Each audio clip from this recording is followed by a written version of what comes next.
Hello there, Felix Jones, Lego Cheetah, and I've just finished filming the District 7 review for Oz and Powerful, Oz the Great and Powerful, and I'm hoping that's going to be a new series which can be carried on after that episode, depending on how it goes down with the few people who watch my videos.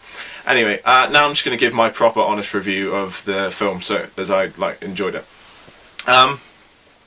When you're making a new Oz film, it's obvious that you're putting a lot on the line. You're gambling a lot. So I was really surprised with the plot that they decided to go with.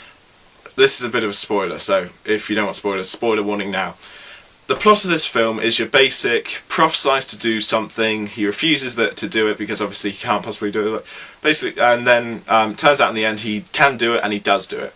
And that is a plot that I've seen so many times before, and it's very predictable, and it really wasn't worth using this plot for an Oz movie. Anyway, yeah, it's just a plot that we've seen so many times before. Kung Fu Panda, Harry Potter, The Matrix. It's a very overused plot line, and that kind of ruined the movie for me just in itself. But there was much more to it that actually I really didn't enjoy.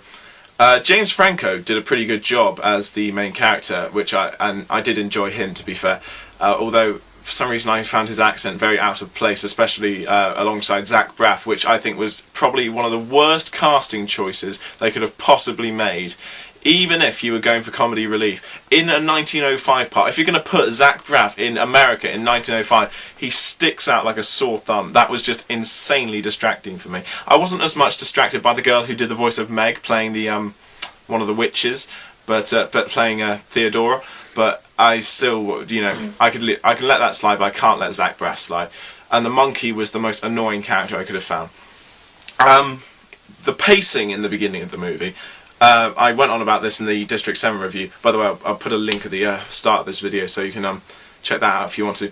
The pacing at the beginning of this film was kind of debatable because once he's in Oz, there is actually that big part of him falling in love, with the witch Theodora falling in love with Oz.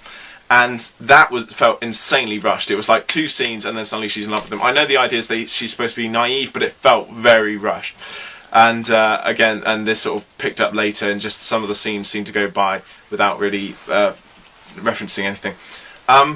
Beyond the distracting cast, there was the CGI in this movie, and some of it really was stunning. And one thing I went on about in the review was the China girl. The China girl, in the first scene that she's in, is animated fantastically. I mean, it really is like she's genuinely there, like you can reach out and touch her. But straight after that scene is finished, it becomes a lot more varied. You can tell she's not there. There's this point where Oz is actually holding her against him, like carrying her, and there's like air distance between his hand and the China girl. It's really not as well done as it could have been. Although, having said, in that same scene, those crows that shout "You're gonna die," I got a laugh out of me. Yeah, that was pretty much one of the nubs of my problem. I mean, there really was some stunning CGI, and there's also some really poor effects in the Munchkin dancing scene. I mean, they were just so blatantly on wires. It really pulled me out of the reality of that movie. This movie, I can't say is one that I enjoyed. And the thing is, back to the China girl. Actually, a lot of people were saying to me good things about the China girl, how well done she was and stuff, but I did find that right after the first scene she's in, she just becomes the most annoying and pointless character. She barely adds anything to the story, and it's really not worth her being there.